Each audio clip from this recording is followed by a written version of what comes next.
Okay, hello everybody. Today's date is July 5th, 2021. My name is Leslie Williams. This is video 6 of the remote neural monitoring CIA hyper game theory related to the Brian 2 hypothesis. Listen carefully. I'm going to go ahead and segue right into into the subject matter of this video.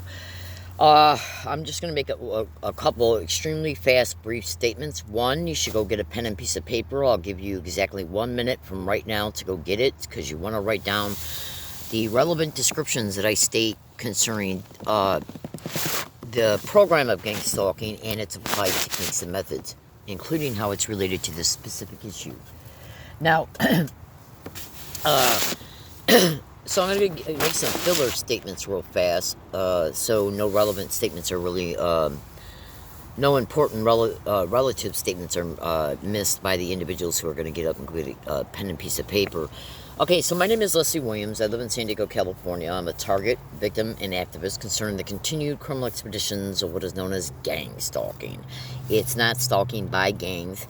This crime also goes by the term organized stalking. Those are the two main terms that describes the name of the crime itself. This crime is nothing but a program. This video is not being made to educate the general public about gang stalking concerning the program itself.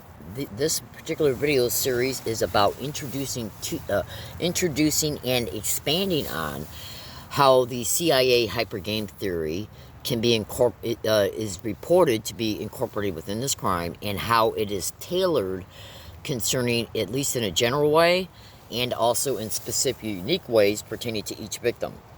Excuse me. Now, I'm going to probably make 2 videos today concerning this, maybe even back-to-back, this being the first one. This is video number 6 of the video series so far. Not one video has been uploaded yet. You will be able to determine what videos those are when you go into the YouTube account that you see this one in. Because this is 6th video and I don't even have the first one uploaded yet, so just be patient. In each video at the beginning, very, very near the beginning, you'll see me saying that this is going to be a video series connected to CIA hypergame theory and remote neural monitoring. So if those videos are uploaded but not titled for like maybe a week, 10 days, whatever, you'll know what to look for concerning my dialogue at the beginning of the videos. So then you'll know you're in one of those videos. If you go into the YouTube account and you watch video number 1, 2, or you see video 3 and are not able to find number 1 yet, just be patient, because I can only upload so many videos when I'm out. So just be patient. Trust me, you want to stay with this video series. In this particular video, I'm gonna the people who got up and got a pen should have been able to grab one and sit back down by now. So I'm gonna go ahead and I'm gonna fly right into some of the descriptions that I decide to make in this video. Now, the next video will probably be a video that's going to openly and massively discuss brain entrainment a lot. That way, when I make video number 8, 9, 10, and 11, I can just say, okay, go back and watch video number 7. And then that way, when they want to wrap their minds around any of the brain entrainment that I've discussed in any of the videos, that video will help them see it in a massive way, because the whole entire video will be dedicated to brain entrainment. Okay? Now, I've already made the videos I've already made so far also give a very good enough descriptions so you can understand what brain entrainment is about connected to gang stalking crimes. Intermittently throughout this video, I might take a second or 2 break, like to light a cigarette, maybe check my burritos that I'm cooking right now as I'm talking to you. This crime keeps me so busy like you would not believe. I am finding myself making videos only when I have a free moment between tasks that I am constantly swamped with. Now, what I'm going to expose in this particular video is that there's a term that is called, just hear me out, if you don't know anything about gang stalking, if you're not aware of any description I make in this video or any of my other videos, trust me, each video is a piece of the puzzle. And I do give a pretty good overall general description of the subject matter and then give detailed statements that support it. So you are going to walk away with a layman's understanding pertaining to what's exposed in this video based on the subject matter and supporting statements concerning it. So just trust me, stay with this video. Alright, so there's a term that is well known in the community of targeted individuals. Targeted individuals, TI, is one of the main terms you'll find on the internet that describes gang stalking targets. Again, remember this crime is not stalking by gangs at all. It has nothing to do with the street gangs that you first might think of when you hear the word gang stalking. You can also go to YouTube and type in gang stalking bullying on steroids. That's a news broadcast. Even news anchors are saying the same thing. And that's one video of many. So let me go ahead and describe this term. It's called mind pattern programming. Now, I'll briefly discuss that. This phone I'm making this video through only allows me to make 33-minute and 9-second long videos at a time. So that's one of the main reasons why I have to make more than one video pertaining to a video series. And that's why I also talk fast in my videos, and that's why sometimes it's just a total pain in the ass. I don't know why it does it, but that's just the situation. So anyways, now the term mind pattern programming and how it's related to brain entrainment, and trust me when I say gang stalking is involved in massive crimes, and many of their crimes are extremely sophisticated, okay, and very intrusive, meaning there's a lot involved.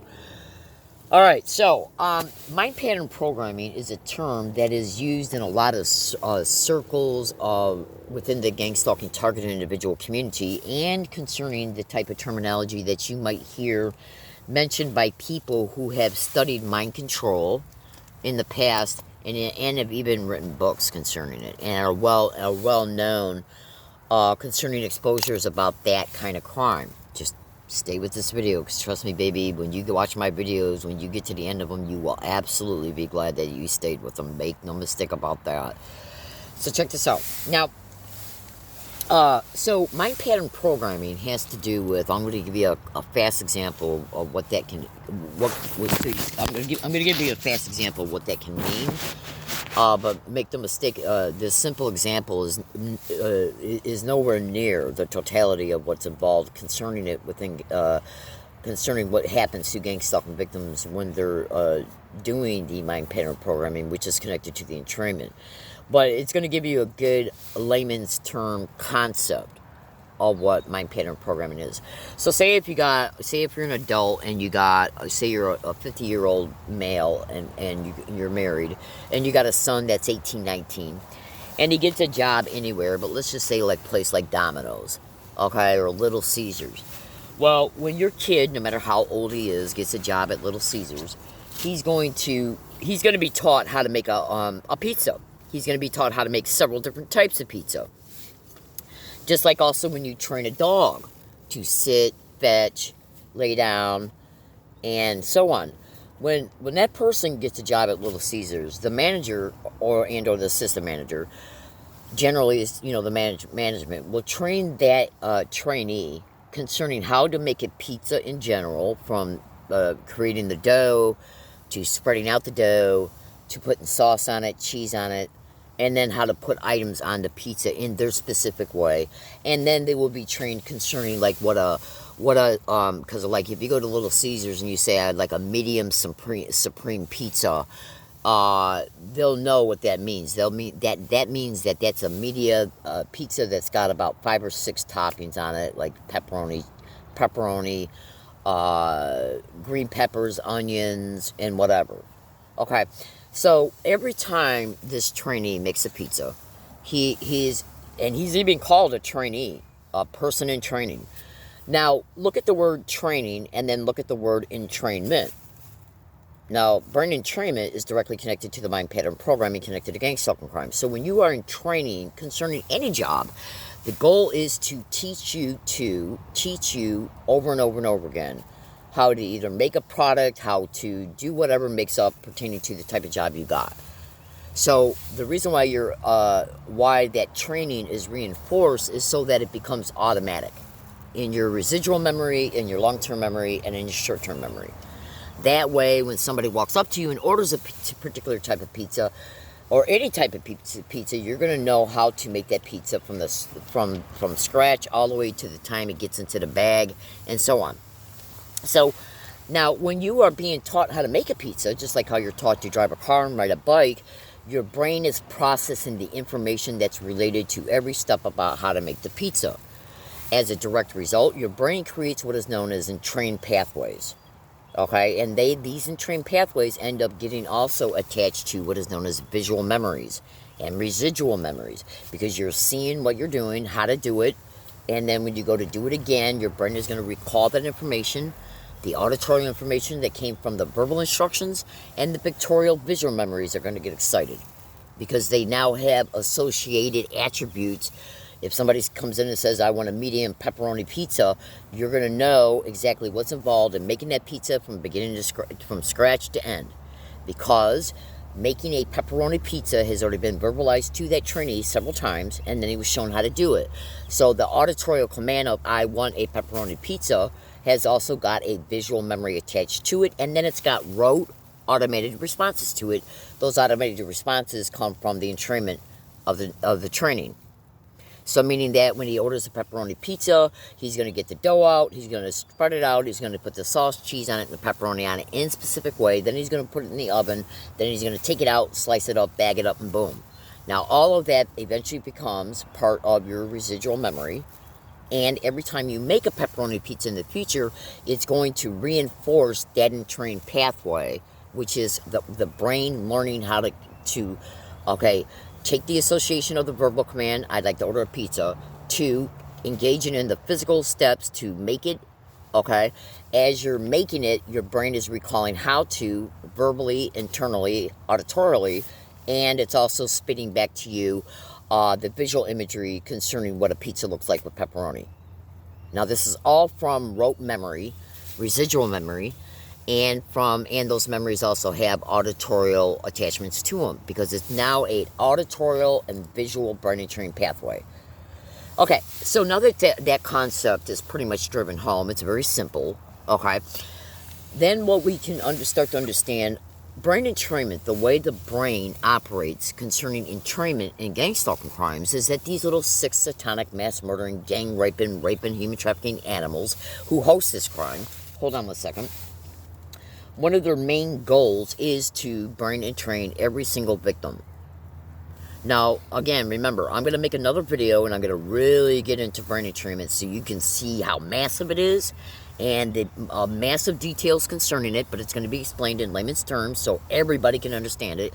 If I was to discuss the sophistication concerning like the neuronal processes and how remote neural monitoring is a big part of the main, well, it's the main reason for it, okay? So that entrained pathways, neural networks, and all the other stuff connected to the entrainment. If I was to explain it concerning its mathematical capabilities, concerning how they're able to achieve it, and do the neural hacking and everything connected to it, it would be hard for a lot of people to digest, because then they would have to go in and do a lot of research concerning specific types of forensic descriptions. And so it's best to just kind of like take the overall picture and then apply layman's terminology to it so everybody can see it without them having to do a lot of research in order to be able to see how it's done down to its most minute detail, okay? All right, now hold on one second because I'm a teeny bit distracted, so bear with me just for a second. Now, in gangstalking crimes, these little 6 satanic rats, and that's all they are, is nothing but absolute, depraved, demented, wild animals, and it's all they'll ever be, and I am referring to the host of this crime, and I am absolutely, massively meaning the satanic rats who are using all of the different types of psychotronics on gangstalking, because I don't give a flying shit who they are, flat out. They are nothing but sadistic wild animals, and it's all they'll ever be. That is no exaggeration. Okay? So, and I apologize for that descriptive language, but trust me, it's hard not to use it when you're talking about these wild whores. Okay? And I do sincerely apologize for the graphic language. So anyways, now, so I kind of have presented a little bit to you about brain entrainment, so you can kind of get a general idea of how things can get anchored in your memory and in your thinking process, and how the brain recalls that information when it is presented with a stimuli. You get trained how to make a pizza, and then a person comes in and orders it. The order and the description of the order is the stimuli.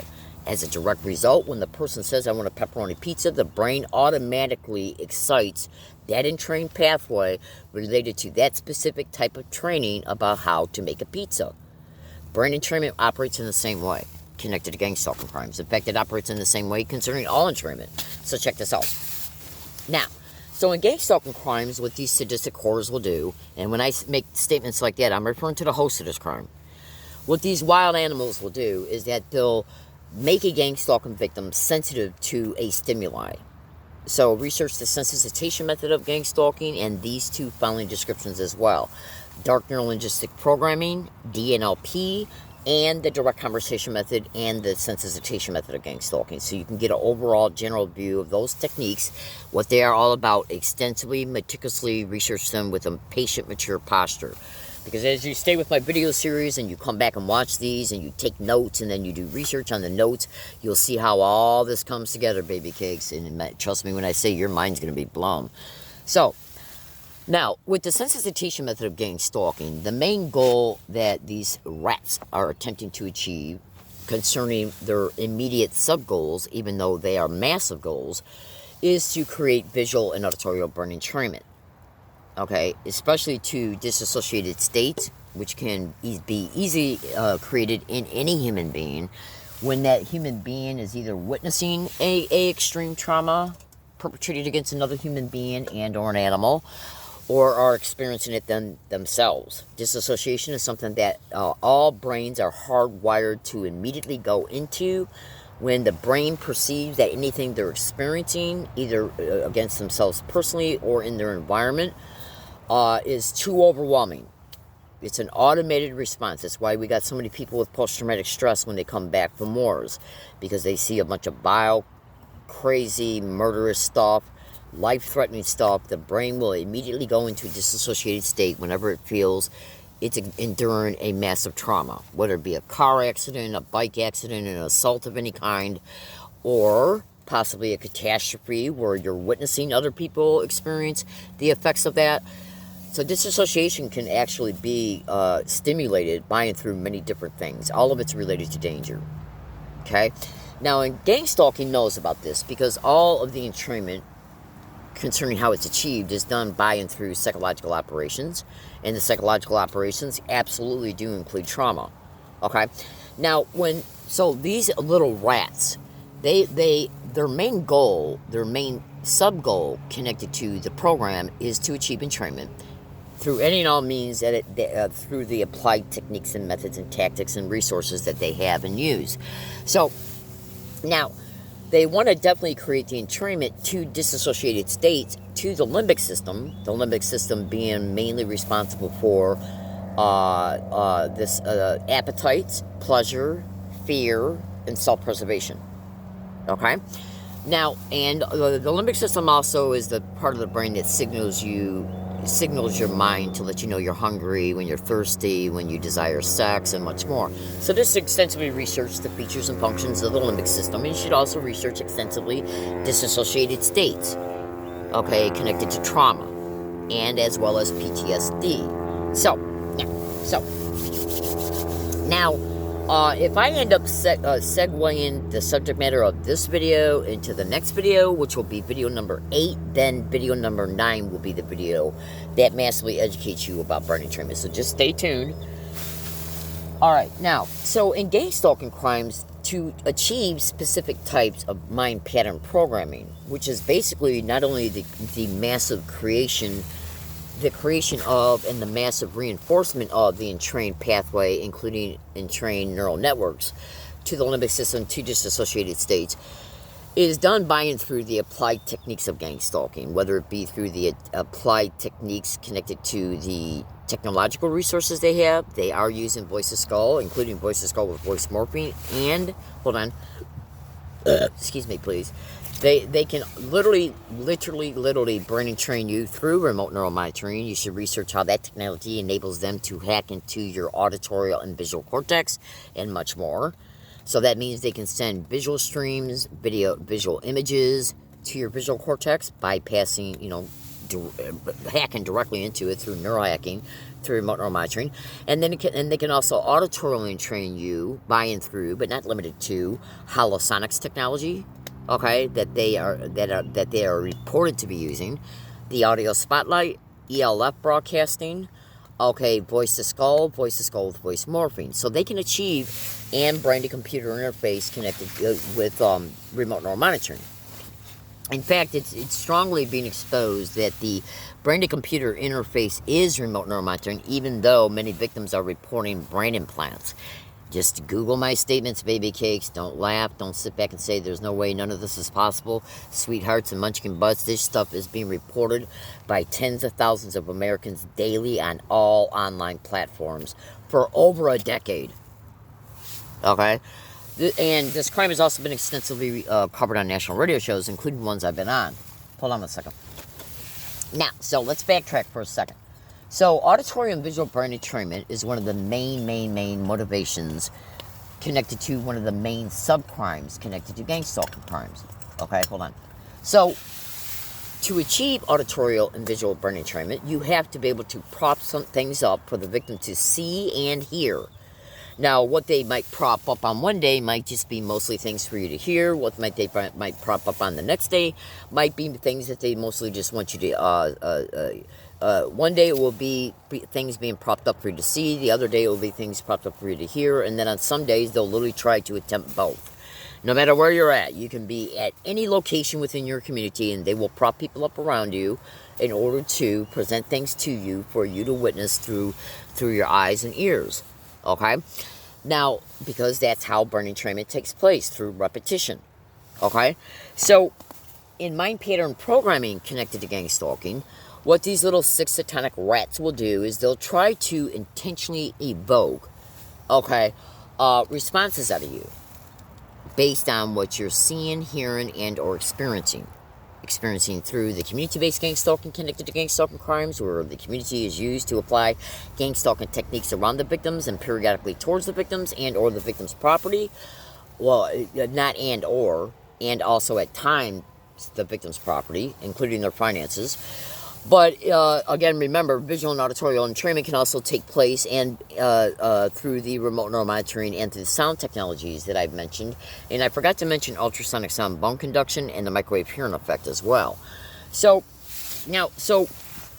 one of the main goals of brain entrainment connected to mind pattern programming is to create looped, L-O-O-P-E-D, looped neural pathways, because basically that's what brain entrainment is connected to gangstalking crimes, where they will create one looped neural network.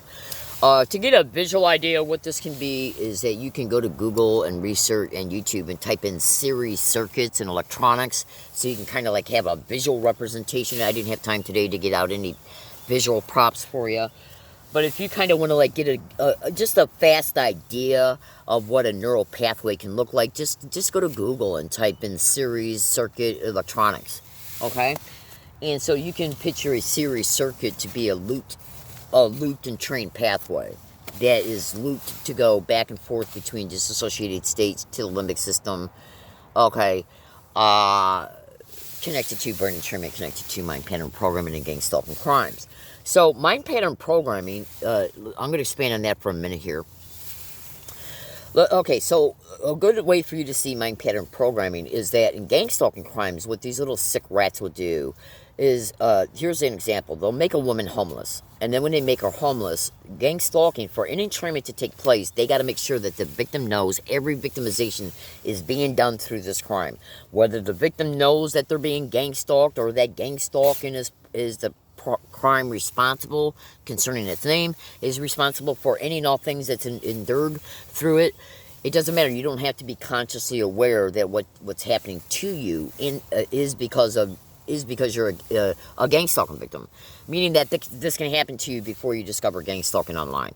Okay, so because brain entrainment can happen at anyone. So say if they make a woman homeless, and right before they make her homeless, they're doing things to let the victim know that they're going to create the homelessness of the victim in clever ways by repeating threats of, does she really expect to keep staying here? Does she really expect her rent to arrive? Okay, why don't you call the cops and get her out of here? And they'll do this for months outside of the doorway of her apartment if she lives in an apartment complex. Okay, they can also do the same threats through the sound technology, causing the victim to hear it. Okay, and then as a direct result of the victim hearing it through people, okay, including even people along her routes. Okay, because whenever the brain is presented with an identical statement, it's going to create an auditorial brain entrained pathway.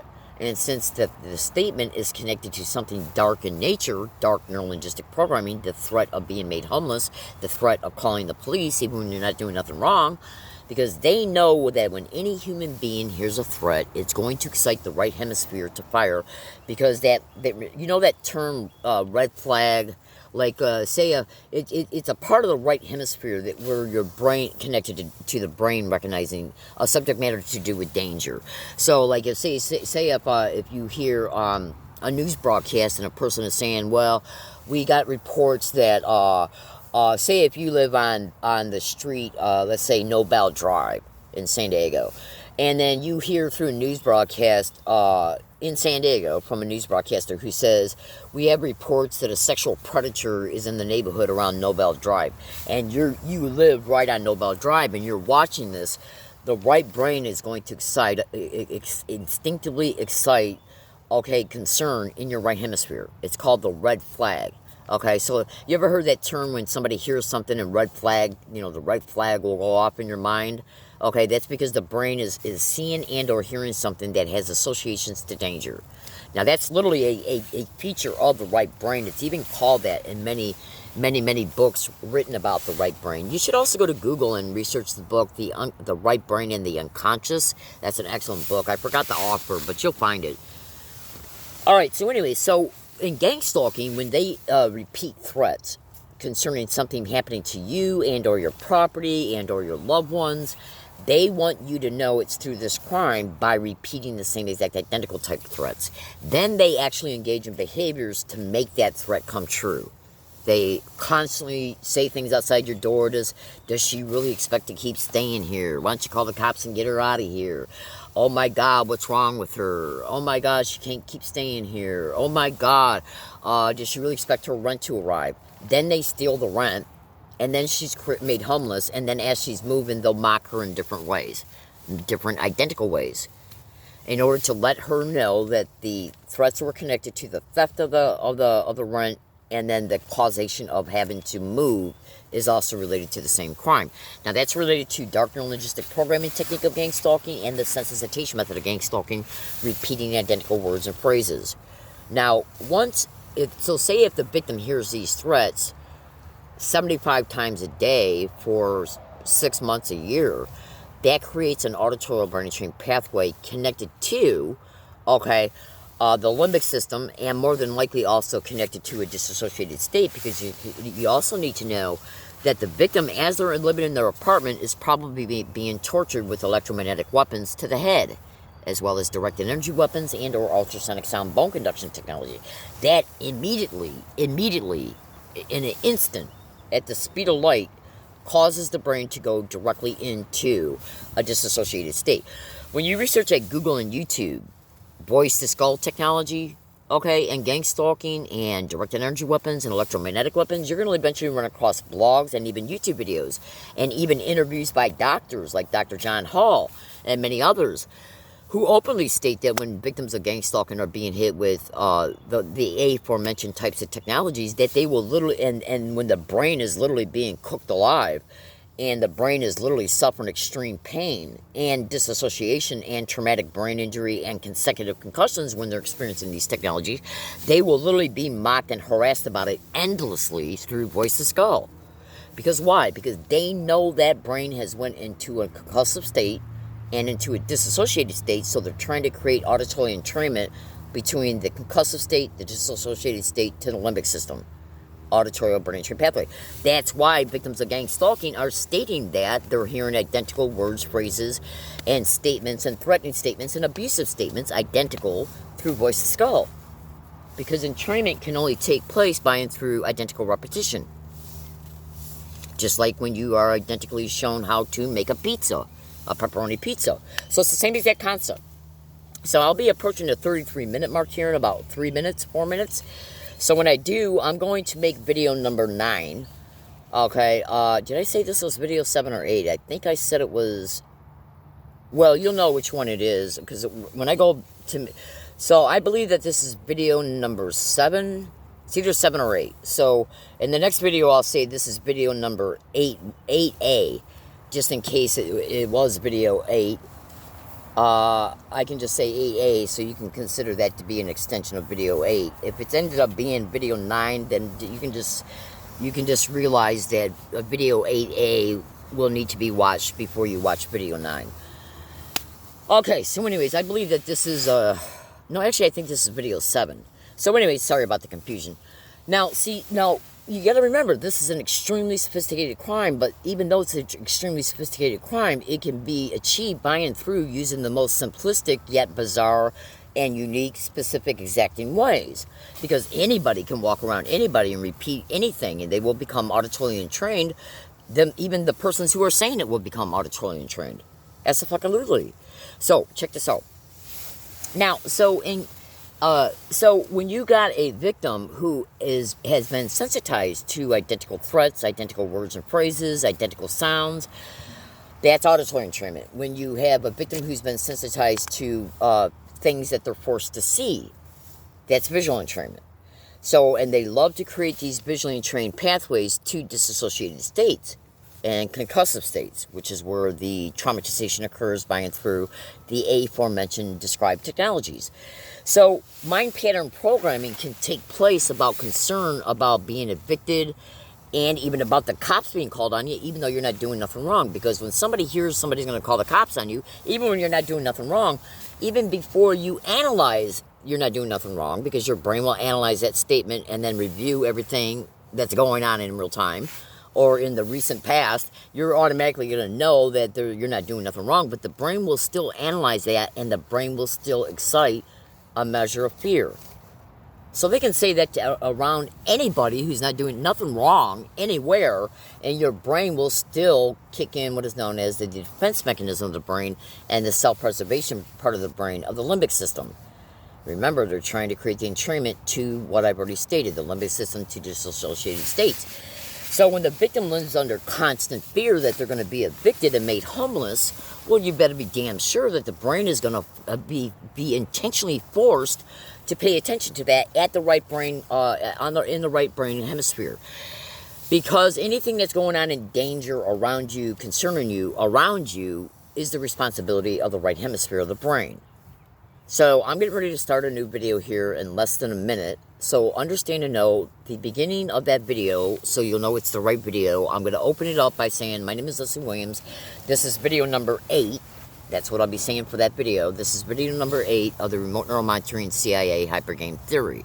So you'll know that video is an direct extension of this one, concerning where I left off at the end of it, which I'm getting ready to approach in less than 25 seconds.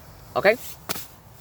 So, I'm going to go ahead and light a cigarette just to kill those first few seconds and then segue into the continuation of this video once it hits the 33 minute 9 second mark. Okay, so it's approaching it now.